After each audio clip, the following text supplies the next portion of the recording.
አምነህ ውጣ።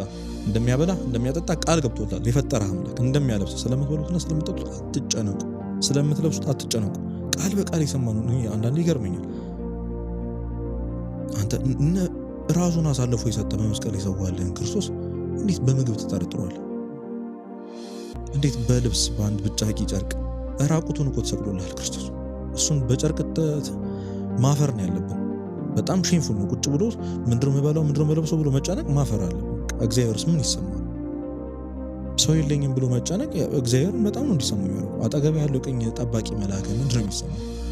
አብሮ ያልተለየህ እግዚአብሔር ምንድነው የሚሰማው? እናንተ እምነት የጎደላችሁ በቃ ስለምትጨነቃላችሁ ያላችሁ ክርስቶስ ለዛ ነው። ቢያንስ እንኳን ያሳለፈንን የድሮን ኤክስፒሪየንስ ቁጭ ብለሽ ስታስቡ አሬ ይሄን ያሳለፈኝ አምላክ ይሄን አይከብደኝም ምናም እና ደግሞ ሞክሩት።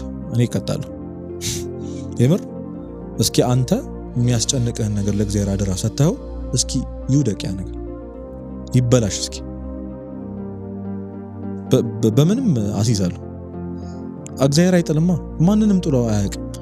እንኳን አምነው የሰጡትን አይደለም የተጠራጠርነውንም አልጣለን፣ የካድነውንም አልጣለንም፣ በኃጢአት የተጨማለቅነውን ደሙን መስዋዕትነቱን እንኳን የረሳነውን እኛን እንኳን አልጣለንም።